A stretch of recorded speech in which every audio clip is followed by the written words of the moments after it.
Le docteur Christian Chenet est un simple médecin généraliste installé à Cheville-Larue, en banlieue parisienne.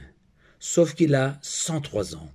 et qu'il continue à exercer et à recevoir des patients comme un défi au temps, un défi à la vie. Notre paracha de Vayechi, Rabbi Yochanan,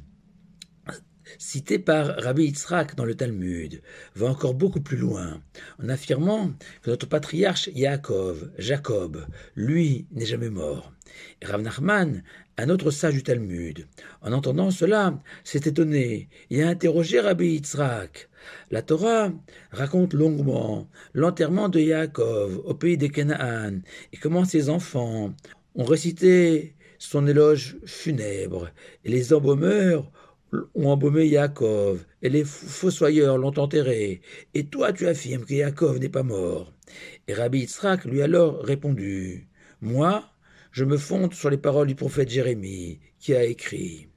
et toi, n'aie pas peur, mon serviteur Yaakov, dit l'Éternel, et ne sois pas brisé, Israël, car voici que je te délivrerai de loin, et ta descendance de sa terre de captivité. Et Rav Nachman termine ainsi sa démonstration. Puisque le prophète Jérémie compare Yaakov à sa descendance, de la même manière que sa descendance est vivante, nous le peuple d'Israël, ainsi Yaakov aussi est encore en vie. Et Rachi en déduit que force est d'admettre que Yaakov n'a paru mort qu'aux yeux de ceux qui l'ont embaumé et enterré. Enseignement surprenant, sur lequel se sont penchés de nombreux commentateurs pour tenter de lui donner un sens. Impossible de tous les citer, tellement ils sont nombreux. Nous nous contenterons des principales explications. Comme souvent, c'est le Ramban Nachmanide qui s'attache au sens le plus littéral, en expliquant que contrairement à tous les autres justes, pour lesquels leur âme, après leur mort, regagne le ciel et retourne à leur origine, et ne redescendent plus sur terre,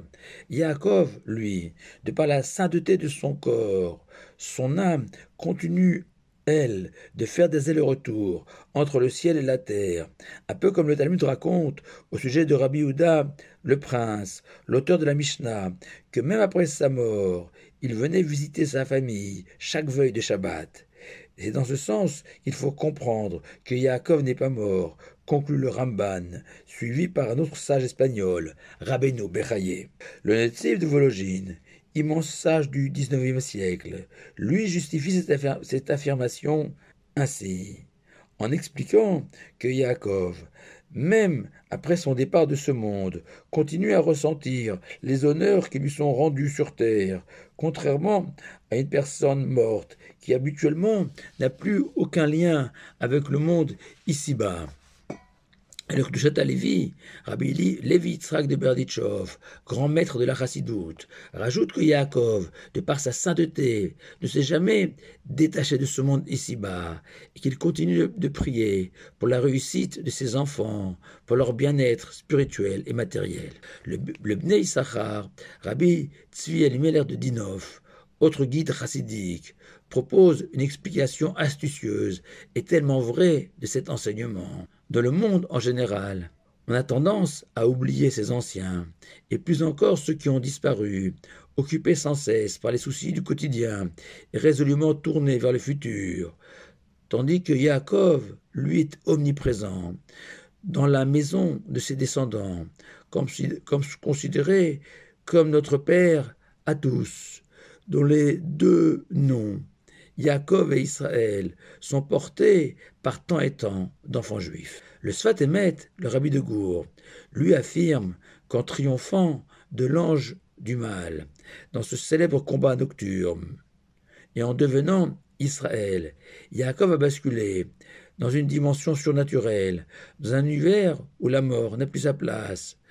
comme pour Adam Arishon, le premier homme de la terre, qui jamais n'aurait dû mourir s'il n'avait fauté. Le Degel Machane Ephraim, s'appuyant sur le Baal Shem Tov,